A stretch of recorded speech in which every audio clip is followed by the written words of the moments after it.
gente! Tudo bem? Boa noite, bom dia ou boa tarde, nossa audiência do JTT Diário, Fique em Casa e do portal Desacato.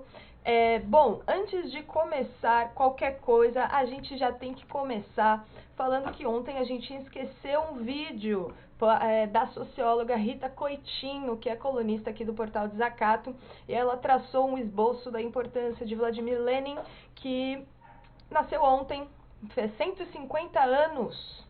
E a gente vai assistir esse vídeo aí agora, tá? Com a Rita Coitinho. E daqui a pouquinho eu volto para falar com vocês, tá? Segura aí! Jana Machado, audiência do Portal Desacato.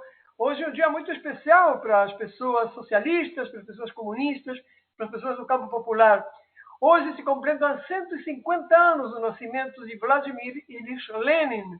Sobre isso vamos falar com nossa colunista, companheira e amiga, a doutora em Geografia e socióloga Rita Coitinho. Tudo bom, Rita? Tudo bem, Raul? O que dizer do Lenin? O que dizer do Lenin? Que Milhares diz de uma obras comunista? dedicadas a Lenin. Você, como comunista, o que diz?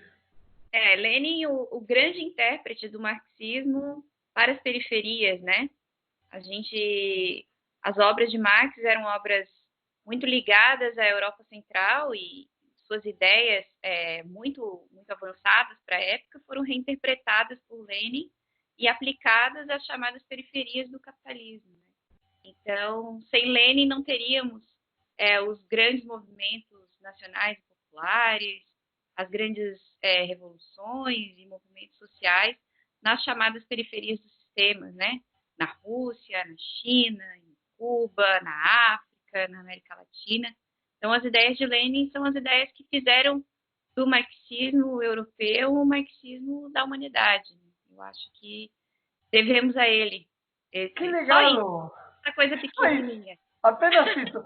Que legado do Lenin hoje poderia ser mais importante numa situação, por exemplo, que todo mundo está obrigado a ser internacionalista através de uma pandemia?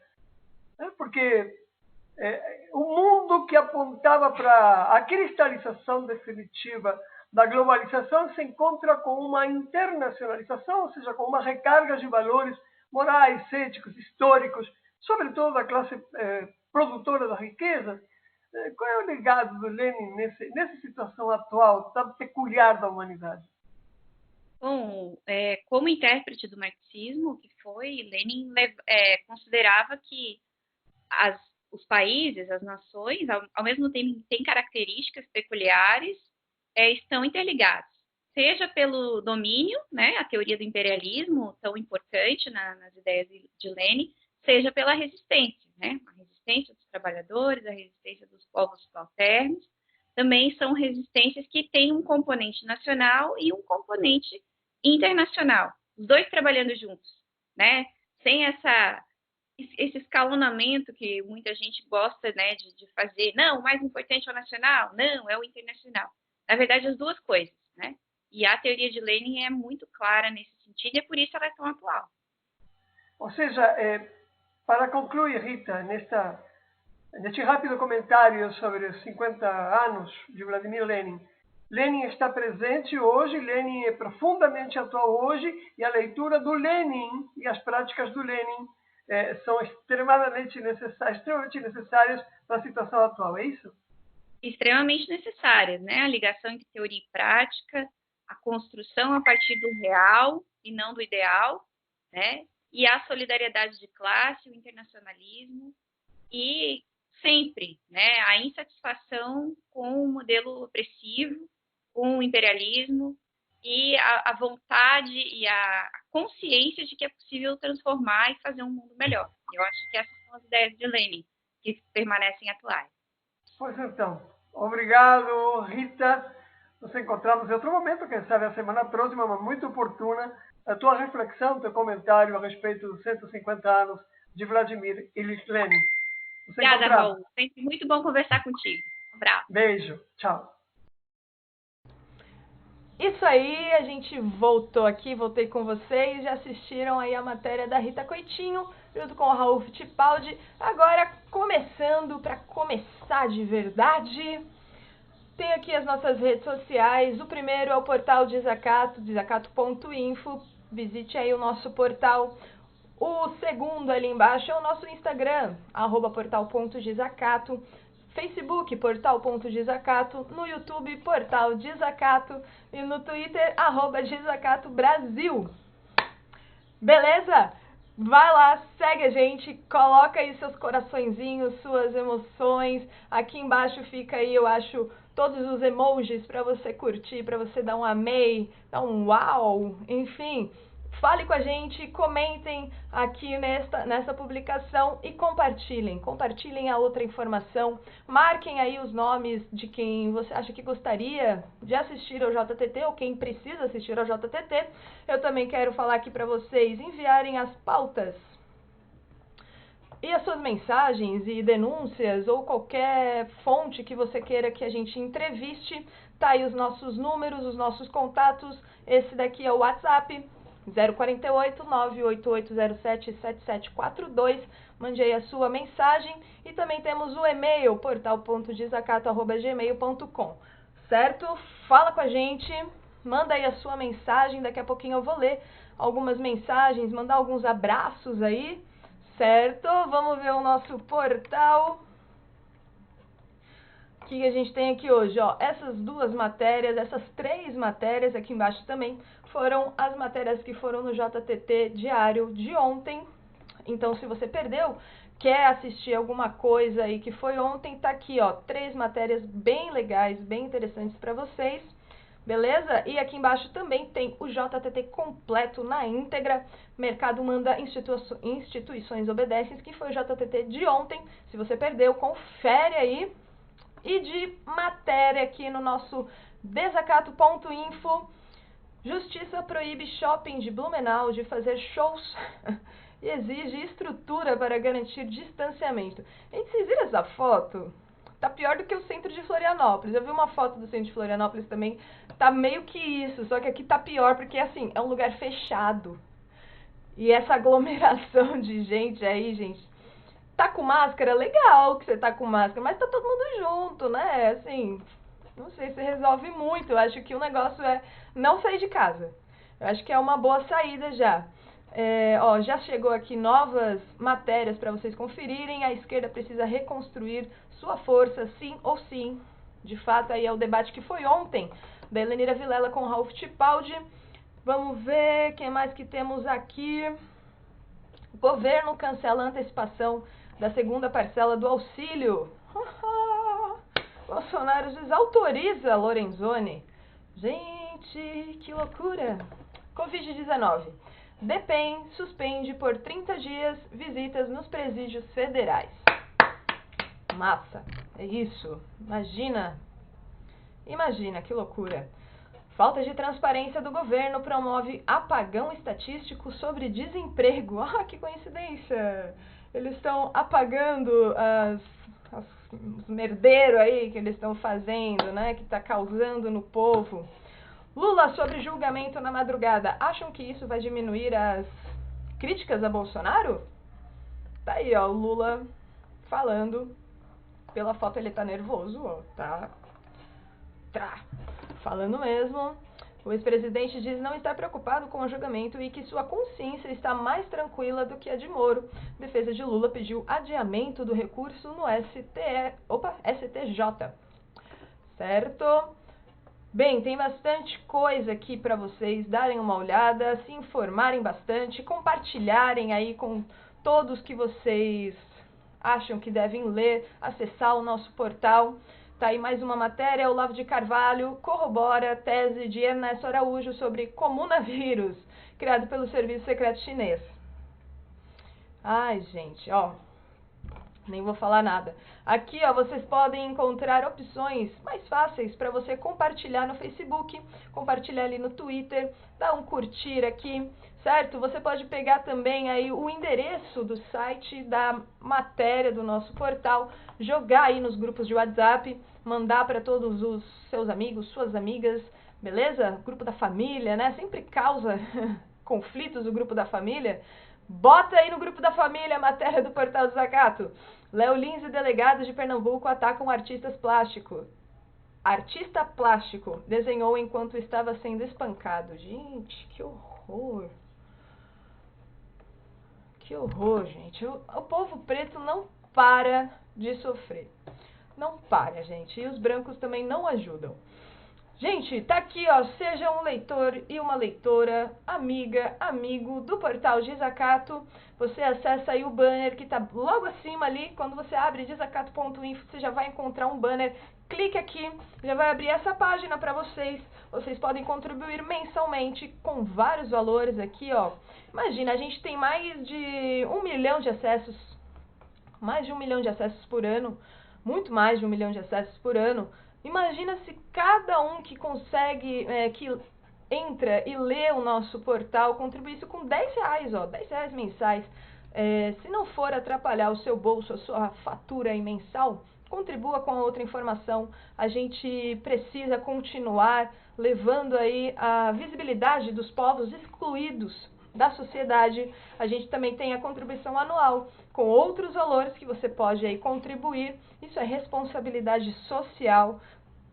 Contribuir com o trabalho do Portal Desacato é contribuir também para a visibilidade desses povos excluídos. Tem também o depósito em conta, com todas as informações aqui que vocês precisam, beleza? E eu vou falar aqui dos nossos apoiadores, que vamos começar aqui com o Conselho Indigenista Missionário, o Sintrajusc, Sintrazem, Sinasef, Seção Sindical IFSC, a PUFSC Sindical, Sindprev de Santa Catarina, Sind Saúde de Santa Catarina, o Sindpd de Santa Catarina, o Sinergia, e é isso, são todos esses os nossos apoiadores. Seja você também um apoiador da outra informação, só o povo pode financiar a liberdade. Beleza? Tá aí o nosso portal para vocês. Eu quero mostrar para vocês, gente, uma coisa que eu encontrei aqui que eu achei muito legal. Deixa eu botar aqui na tela para vocês. Olha só. É um calendário afro. Tem aqui de janeiro a dezembro todas as datas significativas do calendário afro-brasileiro. Vamos ver o que a gente tem aqui, dia 23 de abril. Aqui, ó. Nascimento de Pixinguinha, o nosso músico querido, desde 1898.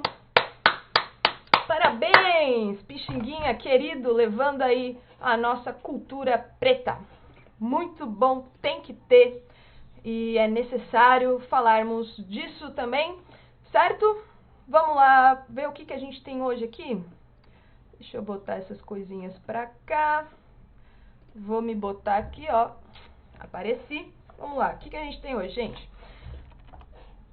Hoje o nosso JTT tem o título Negros e Latinos, as vítimas da Covid-19. É o povo que mais está morrendo. Ontem eu falei de uma comparação com os bairros pobres e com um bairro pobre e com um bairro rico. A diferença é assustadora, mas não é novidade para nós, pessoas pretas, de que o genocídio negro continua, né? E a gente às vezes não fala disso, né? A gente às vezes não sabe que o genocídio preto com Covid-19 está sendo muito mais perigoso, está sendo muito mais genocida. Enfim, vamos ver o que a gente tem hoje aí. O petróleo sobra, o consumo falta e o preço está no fundo do poço. É o debate com a Helenira Vilela e com o Ralph Tipaldi. A favela não tem as mesmas condições para enfrentar a pandemia, afirmam os militantes sociais Paulo Fortes e Eliezer de Oliveira. Hispânicos e afrodescendentes são as principais vítimas do coronavírus em Nova York e no mundo, né? Em entrevista com a radialista e ativista social Lucy Pagoada, o governo estadual corta salário de servidores e mantém isenções fiscais de gastos de publicidade. É a entrevista com o diretor de comunicação do Sintesp, Volney Chucri. Argentina. Shoppings e templos estão proibidos de abrir. É o informe da jornalista Agustina Fiandino. Veja a situação dos estudantes na enxurrada de conteúdos através da educação à distância. É a entrevista com a estudante Poliana Pinotti. O mito quer atenção e campos de concentração. É a poesia aí do Guigo Ribeiro para fechar lindamente com o nosso JTT de hoje. Beleza? Vou mandar aqui um abraço. Ela nos acompanha todos os dias, leitora fiel e diária, a professora Aleida Cortes, do estado de Goiás. Para ela, aqui ó, um abraço bem grande de toda a equipe do Portal Desacato. E como sempre, a gente está de olho na companheirada que está sofrendo essa pandemia lá fora, nos outros países onde chega desacato. É um beijo para nossa colunista Débora Mabaires. Força aí, fique em casa, tá? Aquele abração, querida Débora. Bem, manda aí o seu alô, o seu oi, tudo bem? A sua mensagem, o que você quiser para os nossos números. Eu vou ler aí todo dia, mandar um abraço todo dia para os nossos leitores e leitoras e quem acompanha aí o JTT Diário, o Portal Desacato, certo? Deixa eu ver se eu já falei de tudo aqui. Falei. Gente, hoje aqui ó, eu vou sugerir Cabeça de Porco. É um livro do Luiz Eduardo Soares, do MV Bill e do Celso Ataíde. É um livro que eu não li ainda, tá, gente? Eu fiz uma pesquisa, a minha companheira leu, me sugeriu esse livro para hoje. Eu fiz uma pesquisa, ele fala basicamente sobre o crime do nosso povo preto, né, dos povos da favela, dos povos da periferia. Eu vou ler aqui rapidinho uma sinopse que tem aqui no livro, Cabeça de Porco. Diz assim: a intenção deste livro não é denunciar, mas apontar saídas. É importante revelar com todos os detalhes mais vívidos a realidade em que crianças e jovens vivem hoje no mundo do crime. Este livro tece esta aquarela do Brasil, sem melancolia, mas de forma dramática, com personagens reais, embora a eles tenham sido dados nomes fictícios, mas fique certo, tudo que está aqui aconteceu mesmo. Acontece toda hora e não apenas nas capitais mais ferozes, como o Rio de Janeiro. Já não é absurdo supor no Brasil a configuração de uma subcultura de dimensões nacionais, especificamente ligada ao mundo da violência, com valores, rotinas, linguagens e símbolos próprios. É disso que Cabeça de Porco pretende tratar, sem academicismos... Opa, perdi. Sem academicismos, mas através de uma narrativa solta, atraente e escrita por quem conhece os lados vários deste universo. Tá aqui, Cabeça de Porco é a minha sugestão para a gente saber um pouco mais aí do mundo dos crimes. Parece ser um livro muito bom, bem crítico, né, que mostra aí a nossa realidade, a realidade dos povos pretos, dos povos de periferia, dos povos de favela. E a favela não é branca, né? A favela é preta,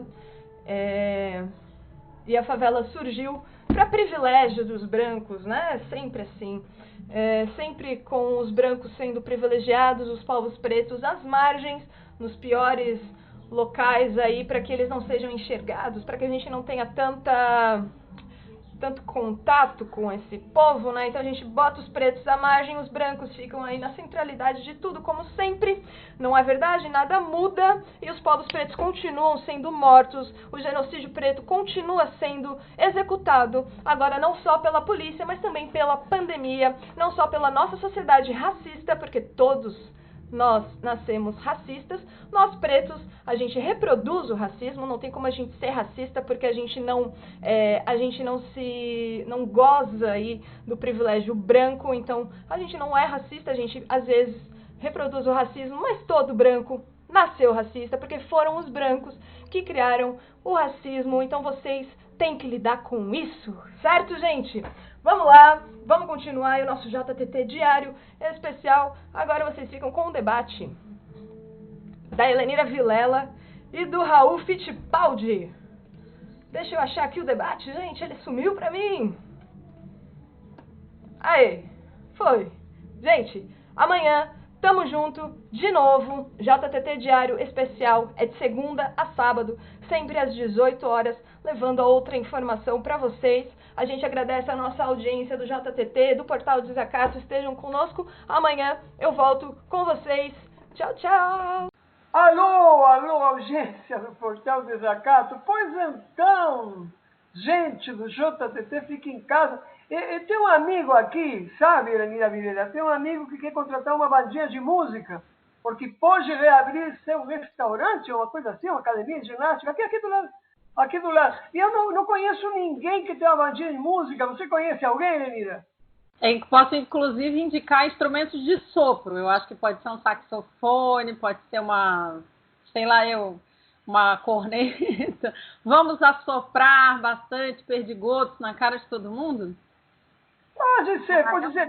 Quem não gostou da ideia foi Alberto Fernandes, né? Aí eu liguei para o Alberto Fernandes e ele me disse, não, Raul, aqui é o seguinte, aqui está proibido de forma restrita e total que as igrejas, os templos, os shoppings e essa academia de ginástica funcionem. Aí eu perguntei por que, Alberto, ele me disse, porque não, tu não viu que a Lenira falou ontem que não tem ventilação, aquilo? É coisa, né, Lenira? Então, bom dia, boa tarde. Na verdade, hoje é boa tarde, né? São 13h21. Como sempre diz o Raul, nós não temos responsabilidade pelo que acontecer depois. E a gente ontem ficou chocado com as imagens, né? A imagem do centro de Florianópolis, absolutamente lotado de gente. A rua Felipe Schmidt, a câmera da própria prefeitura demonstrando que as pessoas estavam se aglomerando de maneira irresponsável.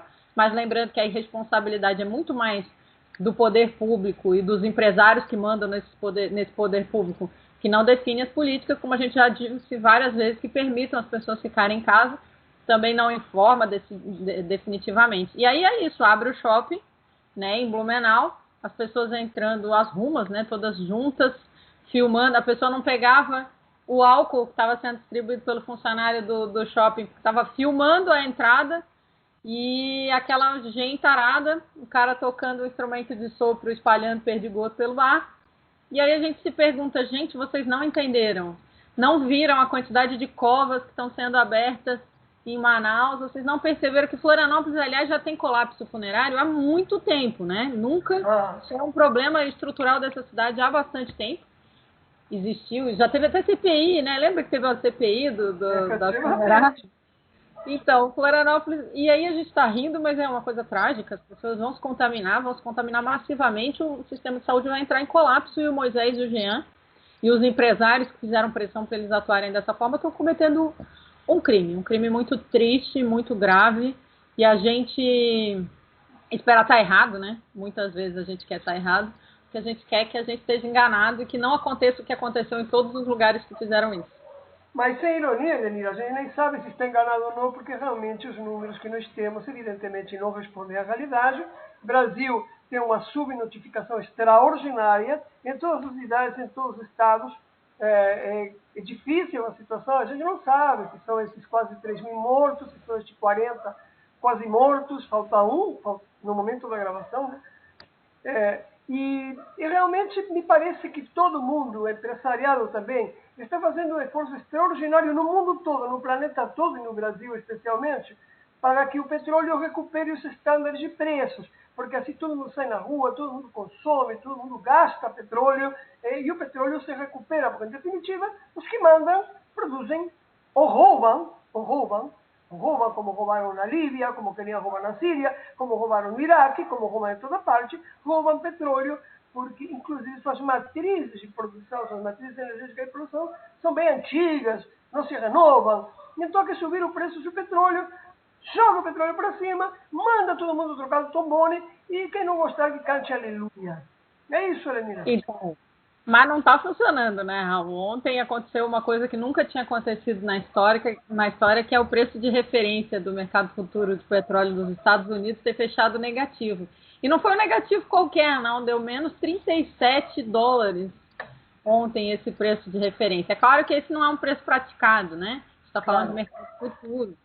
E o que acontece é que as empresas petrolíferas, elas têm um problema de produção, que é você não pode suspender a produção, não é igual a uma fábrica de botões, que você fala assim, hoje não vamos produzir botões porque a gente está com o estoque de botão parado. Claro. É muito mais parecido com uma metalúrgica. Se você desliga um alto-forno daquele, ele leva uma semana para desligar, a semana para ligar no mínimo, e tem uma série de prejuízos, que as coisas quebram porque parou de funcionar.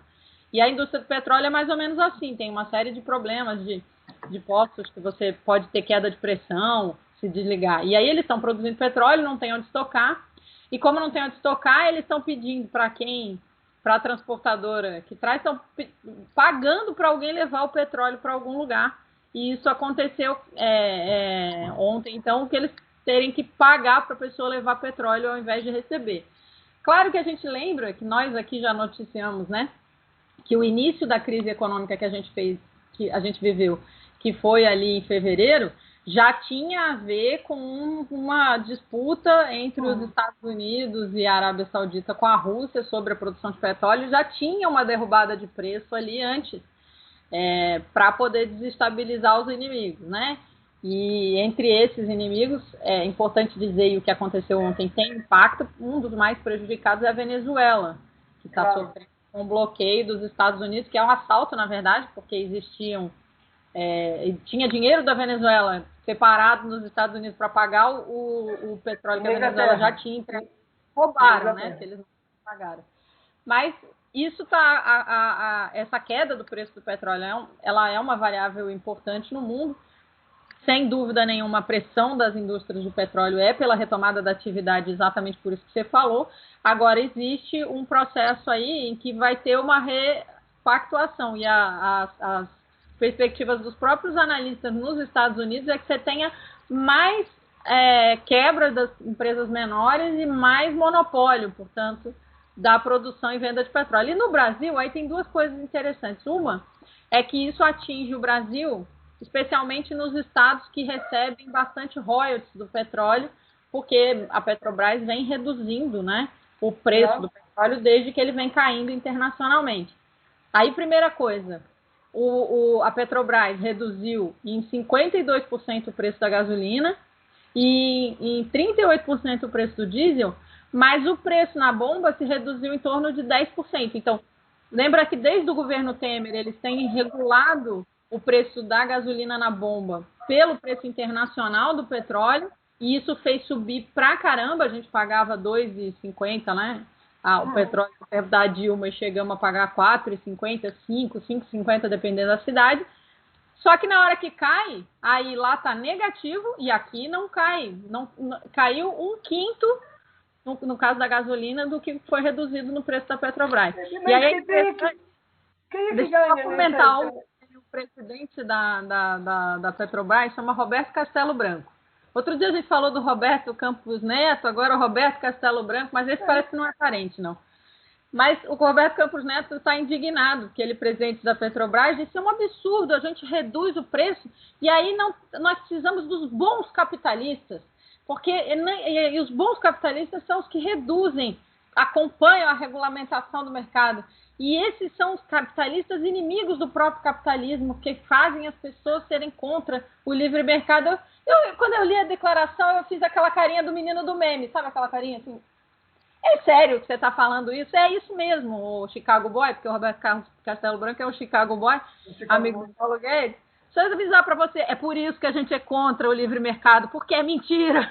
Entendeu? Mas, porque os caras reduzem o lucro quando tem regulamento. Elenira, quem é que ganha nesse intervalo entre o preço fixado, digamos, pela Petrobras e o preço da bomba? Quem é que ganha? Por que não baixa o preço para o consumidor, ou pelo menos não baixa da mesma maneira? Várias coisas, né? Primeiro, que eles mantêm a política de importação, o que é bizarríssimo, porque exatamente com essa queda de consumo a gente não precisava estar importando nenhum grama de petróleo, e eles mantêm a importação de empresas privadas. Segundo, eles reduziram a atividade das refinarias do Brasil para 40% da capacidade produtiva. Então, eles estão importando, de novo, estamos vendendo petróleo bruto e importando petróleo refinado. Importando nosso petróleo refinado. Refinado, exatamente. É a gente que vende cacau e importa chocolate suíço, né? E aí, então, tem esse povo das empresas de transporte, do refino, e as distribuidoras, né? As grandes marcas de distribuidora, porque não é o dono do posto ali, que é franqueado da Shell, da Ipiranga, do sei lá o quê, ou da BR. Embora tenhamos bons cartéis de gasolina em todas as cidades, né? Exatamente. E aí existem também os cartéis entre os postos. Florianópolis também já teve CPI disso, né?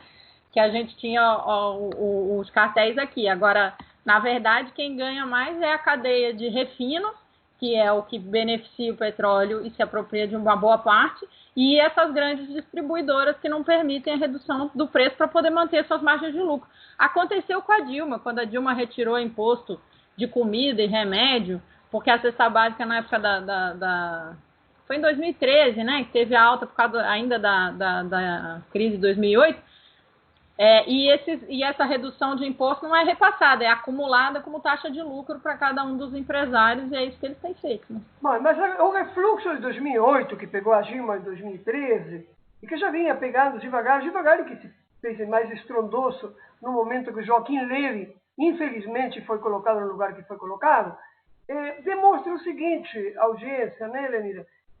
O sistema neoliberal tem todas as formas, não só para nos destruir, sino para ir se fagocitando ele, se destruindo ele, para que o poder de decisão e o poder do lucro fique cada vez em menos empresas, em nível internacional, em nível nacional, em nível local. Ou seja, a empresa produtora vai desaparecendo e vai se transformando numa engrenagem pequena, miserável, num pobre parafuso perdido do grande capital internacional, ao qual Bolsonaro, Guedes e toda a trupe está servindo.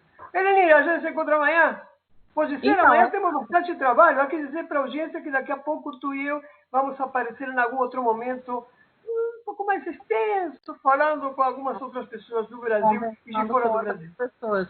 Mas é isso que você falou, Raul. Não tem livre mercado. É mentira. Eles vão criando monopólios, a tendência é a concentração. E nós continuamos lutando, né? Ficando em casa, fazendo debate político, tentando se informar e debater com o pessoal em casa. E é isso. Grande abraço. Abraço, Raul. Vamos ampliar um pouquinho por aí, Helenira, esse debate. Mas a gente não vai contar nada ainda hoje. Beijo grande, até amanhã. Bom descanso. Beijo, gente. Olá para você que nos acompanha aqui no JTT Diário. Nós vamos até a comunidade da Vila Nova 1, em São Miguel do Oeste. Hoje o tema é favela e nós vamos conversar com o Paulo Fortes, também o Eliezer Antunes de Oliveira, os dois que são militantes da Pastoral da Juventude do Meio Popular, também são estudantes do Instituto Federal Catarinense, o IFC Campus de Abelardo Luz. Boa tarde, Paulinho. Boa tarde, Eliezer. Como estão vocês? Como está a quarentena na Vila Nova 1? Boa tarde, Cláudia. Tá mais ou menos. A gente não era muito acostumado em ficar trancafiado, agora temos que ficar pela nossa segurança e pelos nossos também, mas temos que ir, né? Não podemos parar. Boa tarde, Cláudia. Boa tarde a todos os internautas do Portal Desacato. Estamos aqui, trancafiados em casa, na quebrada, como a gente diz, estamos seguindo. Tá certo. Importante lembrar para a nossa audiência também que, bom, a favela ela sempre foi muito prejudicada de várias formas, né, de várias maneiras. E agora, nesse tempo de pandemia, a questão da internet é um dos elementos também que tem prejudicado muito a comunicação. Então, se vocês que estão nos assistindo verem aí que está falhando, que está travando um pouquinho, mas é a forma como a gente vai conseguir fazer também essa entrevista, que na verdade é mais uma conversa do que uma entrevista. Eu vou começar então com o Paulo Fortes. Paulo, gostaria que você falasse um pouquinho como é que está a situação aí na Vila Nova 1, como é que vocês têm sentido também a própria organização da comunidade, se tem contado ou não com algum auxílio de fora, para passar por esse momento que é bastante difícil. Então, Cláudia, primeiro, acho que é importante a gente lembrar que, como tu disse, a favela, historicamente, ela sofre represália, preconceitos, violência de fora e de dentro também. Ela já sai essa corrida muito atrás, mas agora, nesse momento, nós estamos com mais medo do que a gente já enfrentava. Historicamente, fomos massacrados, assassinados, mas nesse momento a favela está com mais medo ainda de morrer. Como nós costumamos falar, a favela quer viver, ela não quer morrer. E nesse momento de pandemia mundial, a gente sabe que se esse vírus adentrar aqui, vamos perder muitos entes queridos, muitos próximos da gente. pois é difícil manter esse isolamento social. É muito difícil. Casas pequenas, com 2 cômodos, com 5 moradores, quando não tem mais, várias crianças, casas com 2, 3 cômodos que no final da noite a própria sala tira quarto, puxando colchões para ter onde dormir. Então é difícil manter esse isolamento social nas favelas. Para além disso também, se alguém da família tiver que sair, todos correm risco, pois ao retornar vai ter contato com toda a sua família. Agora, nessa afrouxamento do isolamento, a preocupação é iminente, porque a gente sabe que nós vamos ter que se expor se isso for liberado, porque a fome preocupa muito, sim, claro, mas o medo no momento é a pandemia. A solidariedade aqui é constante, acho que é o que tem dado força aos moradores também. Como a gente diz, se o vizinho tem uma xícara de arroz, temos uma xícara de arroz. Se tem um pouco de açúcar, temos um pouco de açúcar. Então, o que está me mantendo mesmo é a solidariedade. Vizinho se emprestando alimento, vizinho levando panela na casa do vizinho porque acabou o gás da sua e precisa terminar o feijão. Essas coisas têm segurado a gente, sabe? O auxílio também, esse emergencial que o governo disponibilizou, as famílias aqui, poucas têm acesso a um celular que consiga solicitar esse auxílio ou que saiba mexer nesse auxílio. Vocês já conseguiram, Paulinho? Eu, particularmente, eu consegui, mas o Eliezer não conseguiu mesmo se encaixando na situação. E daí nós temos tentado auxiliar alguns moradores que foram negados, não conseguiram, não tem um celular apto para isso. Uhum. Eu gostaria de perguntar para o Eliezer também a respeito de que essa semana a gente conversou com o promotor Maicon Rames e ele falava sobre que nós temos 2 leitos no Hospital Regional de São Miguel do Oeste para atender pacientes com Covid-19, uma população de 230 mil habitantes. Certamente, 2 leitos não vai ser para o morador da favela, né, Eliezer? Qual que é a preocupação que vocês têm também com relação... Agora, o governo liberou tudo, o prefeito liberou tudo. Como é que fica também essa relação da favela com essas decisões que vêm de cima? Pois é, né, Cláudia? É a política da indiferença, né? É a política do lucro acima de tudo. E não é diferente de outros tempos. O que tem um fator novo agora é o vírus, né? Porque quem detém, quem é o patrão, ele sempre puxou para o lado do lucro. Agora o que está um novo fator que está predominando é o vírus. Essa é a única diferença. Então, como um companheiro já disse alguns dias atrás, já tem um recorte de classe, né? Agora é provável que comece a flexibilizar e liberar tudo para começar a abrir comércios e outras coisas que não são tão essenciais, né? Porque quem vai de fato morar aos montes e num grande número são os pobres, são os trabalhadores. E é claro que quem tem condições, que dizem que o vírus não escolhe classe, não escolhe cor, não é por credo, não é por nada. Mas as condições materiais, elas vão nos dizer muito quem de fato vai conseguir passar por esse período, né, de vírus e de contágio. A saída dos trabalhadores e das trabalhadoras de casa, elas se dão, acima de tudo, não por uma escolha, né, mas por uma necessidade. Como lidar com essa necessidade que você precisa sustentar a sua família, o pai, a mãe, né? Com a família às vezes grande, como o Paulo já coloca aqui, sabendo que tá acolhendo o discurso do patrão, né? Tá acolhendo o discurso do dono dos meios de produção, né? Que ele também está perdendo, que todo mundo está perdendo. Mas isso não é justificativa para perder um ente querido, para deixar de lado a vida do ser humano, né? Então, acredito que 2 leitos, 7 leitos, 8 leitos, nem que fosse 20 leitos, não seria suficiente para uma cidade como São Miguel do Oeste.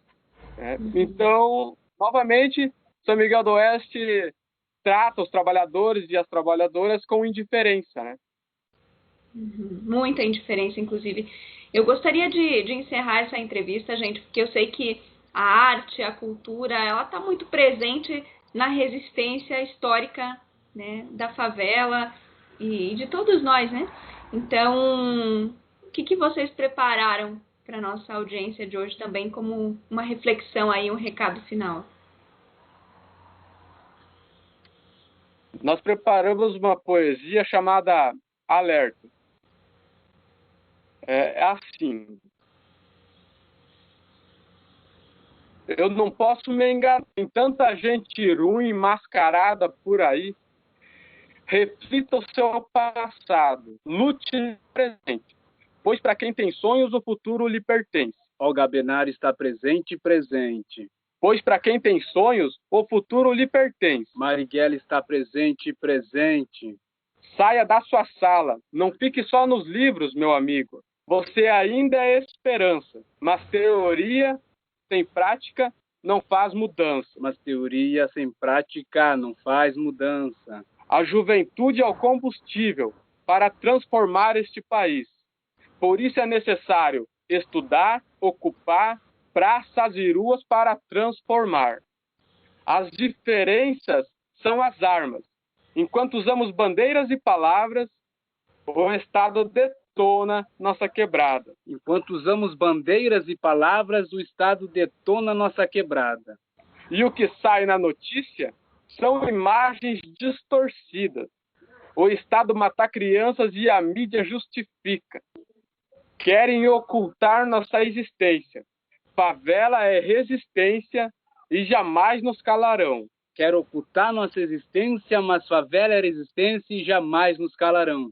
Pois já estão brotando as flores da revolução.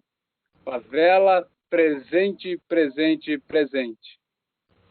Que bonito, gente. Presente, presente, presente.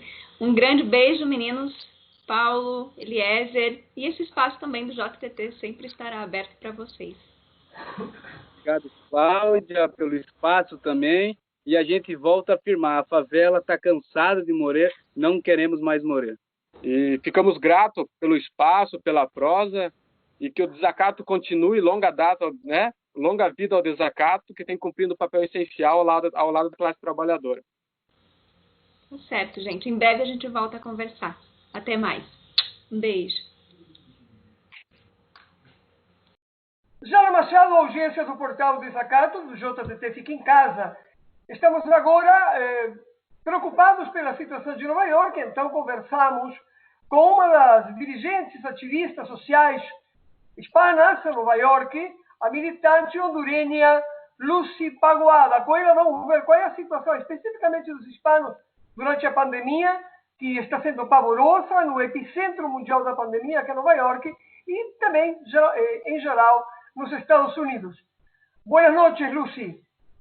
Muy buenas noches, mi querido hermano Raúl Fittipaldi. Es un placer volver a verte después de tantos años de nuestra lucha libertaria, latinoamericanista, bolivariana. Siempre agradecida con ustedes en Desacato por el extraordinario trabajo que realizan en la difusión de la información verídica, ¿no?, que ocurre en nuestros países. Sobre todo, siempre agradecidos por la labor con respecto a Honduras y la difusión de la información real que ocurre en nuestro país y definitivamente la labor extraordinaria durante el golpe de Estado, que ustedes fueron fundamentales en difundir la información concreta y veraz de lo que estaba ocurriendo en Honduras, cuando el 99% de los medios corporativos ocultaban lo que ocurría realmente en Honduras. Ustedes se encargaban de difundir al mundo lo que realmente sucedía. Así que agradecidos siempre por eso. En relación a lo que... Agradecidos nosotros, Lucy, de Sí. poder tener ese privilegio de conversar periódicamente con los hermanos hondureños. ¿Cómo está la situación? Vos también tenés un programa en la radio pública de Nueva York, de Nueva York, en la radio pública, y entonces quería saber desde esa perspectiva de tu programa, desde esa perspectiva de la militancia social, ¿cómo observás vos la situación de los hispanos durante la pandemia en Nueva York? Bueno, mira, la situación aquí, como ya es de conocimiento de todos, Nueva York se convirtió en el epicentro de la pandemia y lamentablemente las comunidades más afectadas han sido las comunidades más pobres, los barrios donde residen las grandes mayorías de latinos, negros, personas de color. Y bueno, tengo aquí para ti algunas estadísticas que me parece que a la gente le gusta las estadísticas porque ponen en perspectiva en números reales lo que ha ocurrido. Esas estadísticas son de aproximadamente una semana y media. Las muertes por COVID-19 en Nueva York van de la siguiente manera. 34% de las muertes es de la comunidad latina, 28% de las muertes afroamericanos, 27% de las muertes son de blancos no hispanos y un 7% de la comunidad asiática. Y de inmediato, la siguiente semana que la ciudad reveló estas cifras que fueron totalmente alarmantes porque, digo, al menos para las autoridades, no para nosotros, Raúl, porque nosotros como activistas conocemos la realidad. Aquí yo soy miembro de una red de activistas latinoamericanos, norteamericanos, que estamos constantemente denunciando las desigualdades del sistema capitalista, siempre defendiendo también los procesos revolucionarios de América Latina, sobre todo la revolución bolivariana, la revolución cubana, el proceso sandinista en Nicaragua y, por supuesto, denunciando los atropellos de parte del imperio norteamericano hacia estos países hermanos, ¿verdad?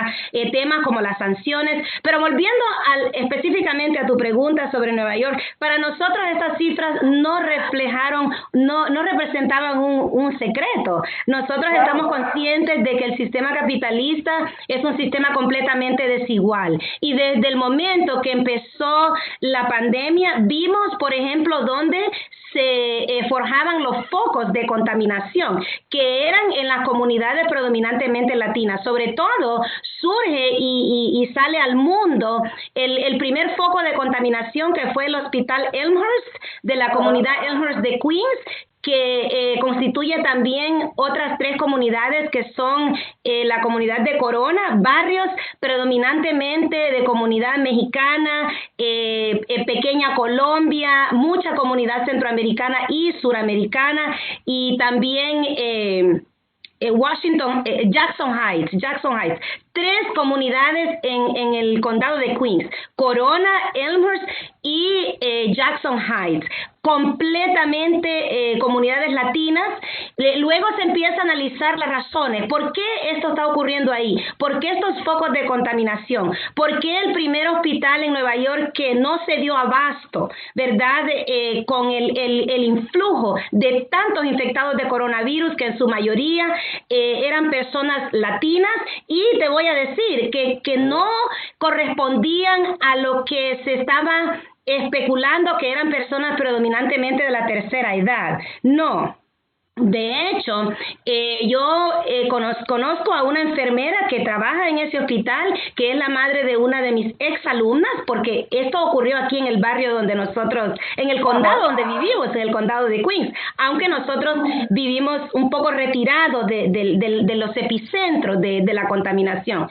Pero a través de la comunicación que teníamos con esta trabajadora de la salud dentro del hospital Elmhurst, logramos averiguar de que las muertes estaban siendo de personas jóvenes, hombres, mujeres, entre los 30 y los 50 años. Y eso causó también gran alarma, porque ya no solamente estamos viendo que son personas en su mayoría latinas, pero también personas jóvenes en la plenitud de su producción laboral, ¿no? Claro, bueno, ¿y cómo está en general el ambiente? Tenemos apenas un minuto más, pero ¿cómo está en general el ambiente, el espíritu, el ánimo de las personas en Estados Unidos y en Nueva York? En general, ya sabemos lo que han hecho los supremacistas blancos, eso está bien claro, pero ¿cómo está el ánimo general de la clase trabajadora norteamericana? Estamos fuertes, te puedo decir, sobre todo los activistas, nosotros los luchadores sociales, defensores de los derechos humanos, comunicadores sociales, nos estamos reorganizando en esta nueva modalidad, así como tú y yo que tenemos esta conversación virtual. Entonces estamos reinventando las formas de cómo mantenernos unidos y en permanente intercambio de estrategias. Cómo nos vamos reorganizando en este nuevo método de comunicación y de activismo, que de hecho yo siento que está dando buenos frutos, aunque nunca, ¿verdad?, puede reemplazar el contacto humano, y ya quisiera yo que todo esto fuera cosa del pasado para este 1 de mayo que ya viene. Pues entonces, Yo tengo gran añoranza por nuestro 1 de mayo y bueno, estamos trabajando en torno a eso. Vamos a hacer conferencias virtuales. Nosotros, el grupo, uno de los grupos al que yo pertenezco, estamos organizando una conferencia virtual el 1 de mayo, en donde vamos a analizar la problemática, el impacto y las consecuencias del COVID-19, tanto en Estados Unidos como en las regiones de América Latina, y bueno, a dar ideas de cómo podemos continuar en esta lucha. Caramba. Sigue. Eso es una muy buena noticia. Lucy Paguada, yo voy a conversar nuevamente contigo, tal vez la próxima semana o la siguiente, para tener un nuevo panorama, cerquita de ese 1 de mayo que nos es tan querible. Y bueno, un abrazo a tu compañero Roberto Quesada, a tu hijo, a vos. Pasen muy bien, cuídense, y un abrazo también a todos los activistas y a las compañeras y compañeros de la radio pública de Nueva York. Sí, excelente. Muchas gracias. Gracias. Y pronto también tienes que entrevistar a mi amiga entrañable, compañera de lucha, Andrea Viseu, residente de Brasil, en portugués, para que ella también te dé su perspectiva. Muy bien. Así que sería excelente. Combinaremos, tal vez la semana que viene podemos combinar de hablar con Andrea Viseu, mineira, de donde es mi club de fútbol, Cruzeiro. Un gran abrazo, un beso muy grande. Venceremos. Gracias. Tchau. Olá, audiência do JTT Diário, tudo bem com vocês? Aqui na nossa hashtag Fique em Casa. Você está ficando em casa, Volney? Sim, desde o dia 16 de março. Não saio para nem para farmácia, minha filha que faz as compras. É isso aí, a gente tem que se... Exatamente, temos que nos cuidar e nos preservar. O Volney Sucre é diretor de comunicação do Sintesp e vai conversar com a gente sobre essa questão que está vindo para os servidores públicos do Estado, não só de Santa Catarina, né, mas essa é uma política nacional do governo, de já colocar um corte, né, de diversas formas, né, no salário de uma categoria que já vinha aí de um congelamento salarial aí desde 2012, não é, Volney? Então, só que contraditoriamente a essa política de cortes, já antecipando, inclusive, uma possível queda na arrecadação, que a gente não sabe ainda qual tamanho terá, o governo já vem aplicando o corte. Volney, vocês lançaram, o Sintesp lançou um manifesto sobre isso, apontando as contradições dessa proposta. Eu queria conversar contigo sobre essas contradições. Então, a posição do Sintesp é a mesma, no sentido de que congelamento a gente já vem sofrendo desde 2012, como você falou, né? Então, desde 2012 nós não tivemos nenhum reajuste geral dos salários e o menor salário, né, o menor vencimento do Estado é de R$ 820. 70% da categoria ganha até 2 salários mínimos, né? Então, nesse sentido, nós não conseguimos mais suportar, né? Nossa perda salarial já ultrapassou mais de 50%, estamos nos aproximando aí de 58%, na casa de 58% se continuasse essa política de congelamento, e isso em contradição com uma isenção fiscal que só no ano passado beirou a 5,5 bilhões de reais. Então, o governo se aproveita nesse sentido de uma pandemia para aplicar uma política de congelamento que ele já vem aplicando há bastante tempo. Então, são essas contradições que a gente tem apontado. Exatamente. E o ministro joga uma chantagem aí, né? Que é no sentido de que, os estados que cumprirem a lição, aí tem recursos, tem cerca de 40 bilhões aí para receber de recursos, né? Isso. O Paulo Guedes faz, na verdade, uma chantagem com governos estaduais e municipais para que apliquem aquilo que é o conteúdo das PECs, né, que já estão no Congresso, que é a PEC 186, 187, 188, que são PECs de reforma administrativa, né?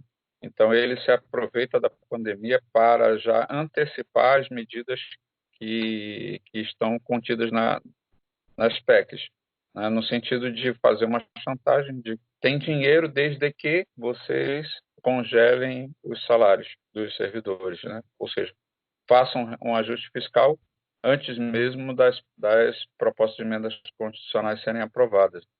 Então, isso tem o nosso repúdio, né? Nós vamos lutar na medida do possível que a gente possa fazer para que isso não venha a acontecer. Nós temos que esclarecer a população de que essa política é uma política de destruição do Estado, destruição de serviços públicos, que tem se mostrado como ponta de lança aí no combate à pandemia. São os serviços públicos que estão garantindo a vida das pessoas. Então, esse serviço público que está sendo atacado de forma feroz, tanto pelo governo Bolsonaro quanto pelo governo Moisés. Exatamente. É por isso que é tão importante a gente denunciar, porque o que o governo está querendo tirar são questões constitucionais garantidas, né? Gratificação de férias, pagamento de anuênios. São questões... É totalmente inconstitucional propor esse tipo de corte, não é? Nós vamos combater isso juridicamente, né? Tudo o que for de direito dos trabalhadores, nós vamos lutar judicialmente para conquistar, para preservar. Mas a questão não é só uma questão judicial, é uma questão política, né? É uma questão de entendimento do que é o Estado, de como funciona o Estado e para que serve o Estado brasileiro, né? Não estou falando da unidade da federação Estado, mas o Estado enquanto direito, né? Enquanto o Estado de direito. Então, nesse sentido, a gente vai lutar tanto juridicamente quanto do ponto de vista político para reverter essa tendência do governo Bolsonaro, né? Nós discutimos na última reunião que não tem como você lutar pela vida, combater a pandemia, se não for combatendo para tirar esse governo ilegítimo, que é o governo do Bolsonaro, que se elegeu à base de fake news e que tem rasgado a Constituição a cada dia, né? Todo dia ele desafia e rasga a Constituição. Então, nesse sentido, a gente está adotando como palavra de ordem que nós temos que acabar com o governo Bolsonaro, né? Nós adotamos a palavra de ordem do Fora Bolsonaro, que está sendo discutido por uma série de entidades, e o Centesp vai defender a partir de agora essa palavra de ordem também. Correto.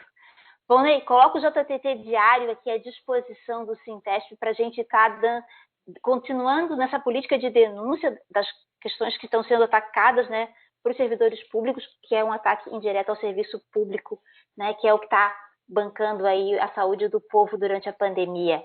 E te recomendo manter exatamente, não seguir os afrouxamentos aí que estão surgindo, manter o seu isolamento, vamos nos preservar para nos continuarmos nas nossas lutas, não é, Volney?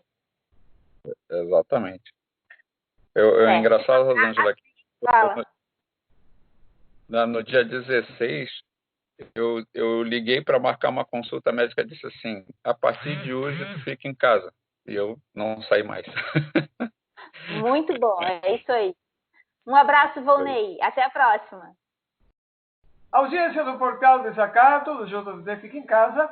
Periodicamente recorremos a nossa colega em Mendoza, Argentina, Maria Agustina Fiandino, para saber como está o processo da pandemia lá. Bem que gostaríamos de falar de outras coisas, né, Agustina? Totalmente. Pero bueno, estamos todo el mundo está hablando de lo mismo y aquí nos encuentra. Bienvenida sea la pandemia para charlar un ratito con los colegas brasileños también. Não podemos ser muito diferentes hoje em dia. Agustina, como está o processo de afrouxamento, de relaxamento da quarentena? Que pessoas podem voltar a trabalhar? De que maneira lá na Argentina, Agustina? Bueno, Raúl, esto se va definiendo semana tras semana. La realidad es que el gobierno va anunciando prácticamente todos los fines de semana qué es lo que se va activando muy de a poquito, con protocolos específicos. De hecho, este domingo teníamos la confirmación, por ejemplo, de que 11 actividades quedaban exceptuadas. Actividades que tenían que ver, por ejemplo, con el comercio, que la estaba pasando muy mal, porque hacían un mes que no podían trabajar, siempre y cuando, por ejemplo, hagan el reparto puerta a puerta. Es decir, que la mayoría de las actividades que están habilitadas en todo el territorio nacional, sí o sí son a puerta a puerta. Si no, no se puede realizar este tipo de trabajo. Aquí hay que hacer la distinción también que las provincias que están más complicadas, como es el caso, por ejemplo, de Buenos Aires, Santa Fe y Córdoba, las restricciones son mayores, porque el gobierno lo que está pensando es, de alguna manera, en establecer regiones. Hay algunas que tienen más contagios, otras que tienen menos contagios, y por lo tanto no quieren condenar a las provincias que están un poquito mejor a tener una cuarentena tan estricta, ¿no? Así que en esta etapa estamos. El gobierno define por sectores qué se habilita y qué no se habilita. Nesse sentido, Agustina, os shoppings, por exemplo, que são lugares mal ventilados, cheios de pessoas, os shoppings foram habilitados para recomeçar? No, no, bajo ninguna circunstancia. De hecho, tienen un protocolo muy estricto respecto a lo que está relacionado con los lugares cerrados.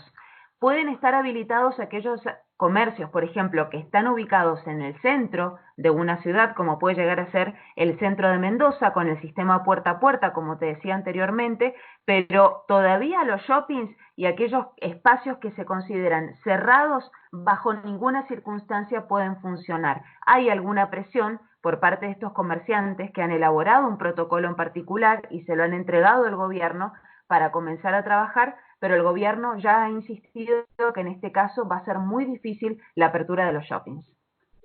Agustina, no caso das igrejas evangélicas, dos templos cristãos, academias de ginástica, como está funcionando isso?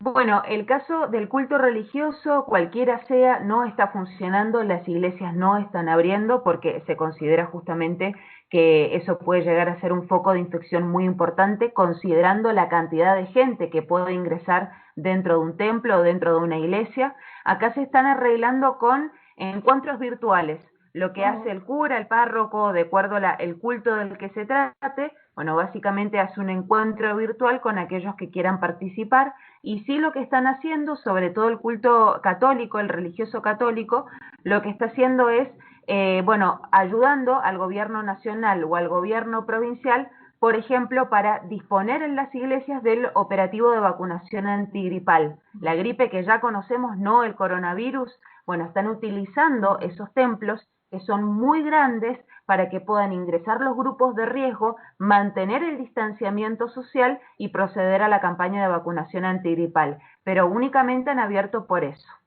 Finalmente, Agustina, tú como jornalista, vos como periodista, ¿cómo estás te mexendo? ¿Cómo estás trabajando? ¿Cómo está dividida tu jornada de trabajo hoy en día? Bueno, a nosotros en Argentina, no sé cómo será en Brasil, en Argentina aquellos que trabajamos en los medios de comunicación hemos quedado exceptuados de la cuarentena, por lo tanto podemos salir a trabajar con una credencial en particular que, bueno, por supuesto tenemos que portar todo el tiempo porque nos para la policía. Aquí los controles son muy importantes en todas las ciudades, sobre todo en la provincia de Buenos Aires, ¿no? Pero Mendoza no escapa a ello. Y lo que se ha decidido, por ejemplo, en el multimedio en el que trabajo, que tiene radio, tiene televisión, tiene diario también, es que si vos estabas trabajando en 2 medios a la vez, en mi caso, tele y radio, lo que se decidió es que solo podía ir presencial a uno de los 2 medios. Con lo cual, en mi caso, he quedado exceptuada para trabajar en la radio, tengo que ir de forma presencial, pero el resto de la rutina, que tiene que ver con la tele en este caso, es con la modalidad home office. De esa manera nos estamos arreglando. ¿Cuál es la idea central del gobierno y en realidad de los empresarios para que se entienda?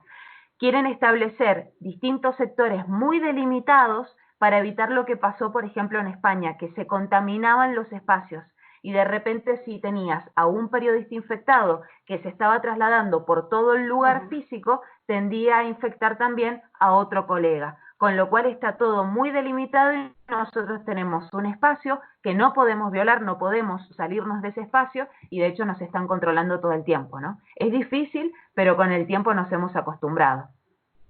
Muito bom, como sempre, muito, muito esclarecedor e com a pronúncia maravilhosa do espanhol que tem nossa Maria Agostina Ciandino, colega da Rede Will. A gente agradece muito. Continua cuidando-te, tu, teu companheiro e todos os colegas lá da Rede Will. Muito obrigado, Agostina. Nos encontramos pronto, Raúl. Un beso grande para todos. Igualmente para ustedes. Chao, chao. Olá, boa tarde para a nossa audiência e do JTT Diário Especial de Quarentena. Nós vamos conversar agora com a Poliana Pinotti, que é estudante do 2º ano do Colégio São Miguel, de São Miguel do Oeste, aqui do extremo oeste de Santa Catarina, para saber um pouquinho a realidade dos estudantes. A gente tem conversado com muitos professores também, o pessoal das universidades, fazendo toda essa análise desse momento novo também da educação. E hoje a gente quer ouvir aí o que os estudantes estão achando de toda essa realidade, tanto quem mora na cidade, no contexto urbano, quanto quem mora na roça e no campo. Poliana, boa tarde, bem-vinda ao nosso jornal. Tudo bem contigo? Boa tarde a todos que estiverem assistindo. Tô bem, e você? Eu estou bem. Um pouco ansiosa porque a gente só faz entrevistas via Skype agora, mas estamos nos adaptando também.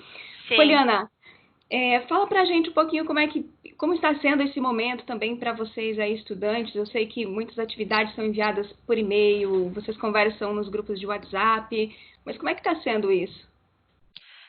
Nos grupos a gente mais se organiza mesmo, a gente não tem essa conversação, esse debate, a gente apenas tenta se ajudar entre nós. Um colega não entendeu, a gente explica, mas é tudo por e-mail. Então, aparece lá, os professores têm que mandar site, vídeo, alguma coisa pra gente fazer, a gente tem que responder por ele mesmo. Bem bagunçado. Eu sei que vocês também têm contato aí com quem mora no campo, né? Porque a escola também acolhe diferentes realidades. O acesso, eu sei que ele não é igual para todo mundo, a internet, a computador, celular. Explica pra gente um pouquinho dessas realidades. Antes mesmo de vir isso por conta da pandemia, era uma coisa que eu sempre falei que o estudo à distância, ele não vai pegar todos os grupos e vai, enfim, oportunizar. Querendo ou não, tem pessoas na minha sala que são do campo e elas não têm oportunidade, elas não têm computador e também desmotiva o estudante, porque a gente lá na escola tem esse contato um com o outro, a gente se sente acolhido. Agora, esse pessoal que está no campo, trabalhando o dia inteiro, ele vai chegar em casa cansado, ele não vai querer ligar o computador e estudar. Então é bem difícil para quem mora na cidade também, que precisa trabalhar fora, mesmo em quarentena, né, que foi liberado tudo. Poliana, mais uma questão, assim, eu sei que você também participou no período que teve as ocupações nas escolas. A educação, historicamente, vem sofrendo com ataques. E de 2016 para cá, esse cenário piorou um pouco, com a aprovação também da PEC dos cortes do que o governo Temer considerava gastos, né? Saúde, educação. Para você que acompanhou todo aquele processo, como é que tu percebe esse momento de hoje também? Como tu percebe a atuação do governo com relação à educação? Quais são os objetivos que vocês, estudantes, veem a respeito do governo? Olha, antes mesmo de vir a pandemia acontecer, eu estava viajando a Floripa com os professores do SINT para tentar debater com o governo, com o Estado, que estava tentando, então, fazer a reforma, né? Que também ia ser uma grande mudança para a educação. E a gente estava indo lá para lutar contra isso, e aí, do nada, a pandemia aconteceu, e aí veio, claro que a gente teve esse ensino à distância, só que é algo que já estava no plano deles. Então, a gente vê que eles estão se aproveitando do momento para enfiar a goela abaixo do que eles queriam, né? Então, os cortes, os professores também não estão sendo valorizados, o salário deles, enfim, tudo está acontecendo e a pandemia está tirando o foco das pessoas, eles não estão vendo o que está acontecendo. E eu vejo que os estudantes não têm esse conhecimento, tanto que quando a gente vai a viagens, quem vai sou eu e mais um aluno. São 2 alunos, sabe, que estão por dentro, o restante está realmente perdido. Vocês têm conseguido fazer algum diálogo com relação a isso? Alguma reflexão, algum debate de ideias também com outros colegas a respeito desse momento, desses ataques que a educação continua sofrendo, ou com professores, enfim?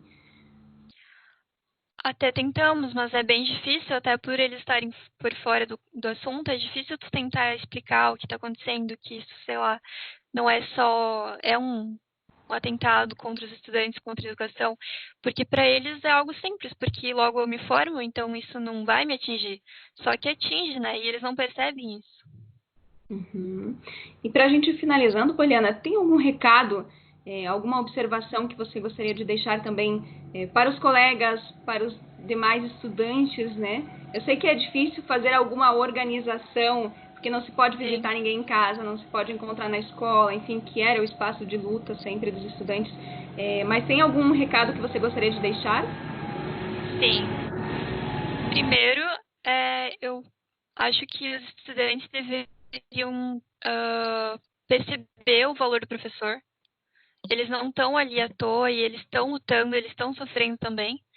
E, em segundo, reconhecer a gente como estudante e reconhecer que a gente vai precisar da escola depois, a gente precisa agora precisar das universidades públicas, e se para a gente ocupar, a gente não vai só estudar isso que está no computador que eles estão enviando, a gente tem que estudar aqui fora também, e a gente também tem que reconhecer a nossa luta. Não adianta nada a gente estudar e fazer faculdade, porque o governo não quer, o pobre não quer o filho de empregado na faculdade, então a gente não vai ter esse direito de estudar e seguir bem, enquanto a gente achar que a luta não é importante. A gente tem que estudar, mas também tem que lutar.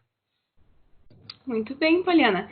Eu vou agradecendo a tua participação no programa de hoje. O JTT também Obrigada. É sempre um espaço aberto para vocês quando quiserem falar. E fique bem, né? Se cuide muito. Igualmente, obrigada pelo teu trabalho.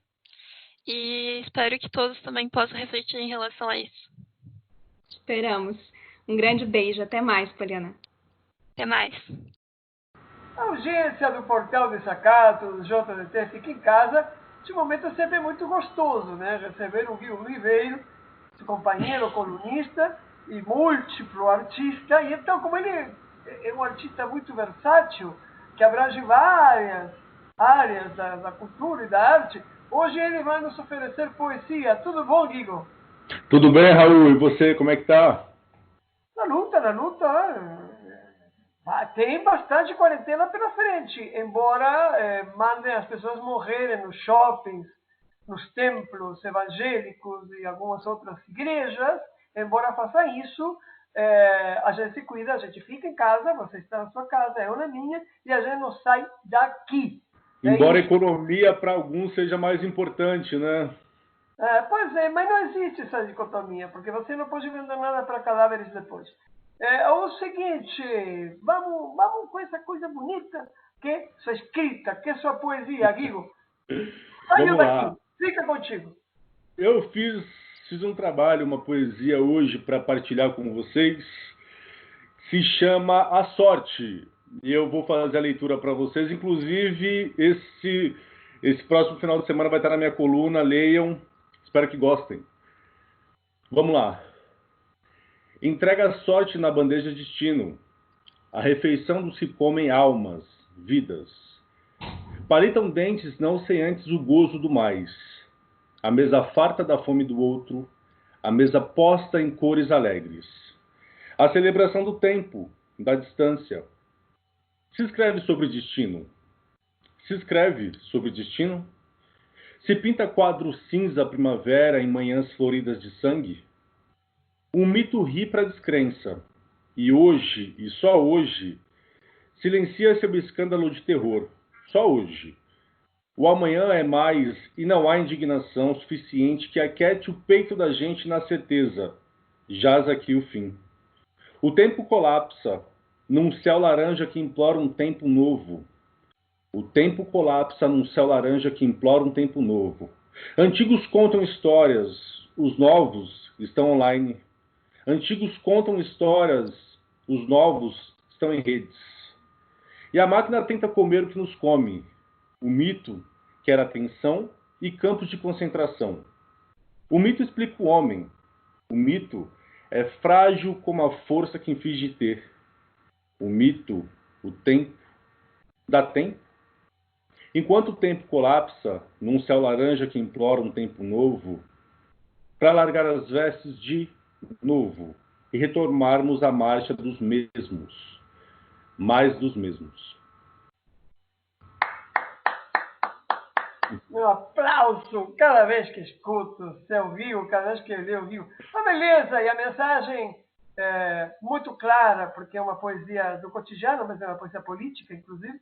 E a mensagem é muito clara, e a gente não tem mais, como sempre, toda semana que te agradecer, Rio, porque também a poesia, esta outra fase da tua arte, a poesia também serve muito para criar consciência, reflexão, e é uma grande contribuição neste momento de isolamento necessário, mas de grande unidade espiritual, artística, cultural e, claro, informativa, educativa, pedagógica, para passarmos este momento e, quem sabe, construirmos um país diferente daquele que nós temos. Obrigado, Vigo. Até a próxima semana. Muito obrigado. Um prazer. Tchau, tchau, gente. Até a próxima.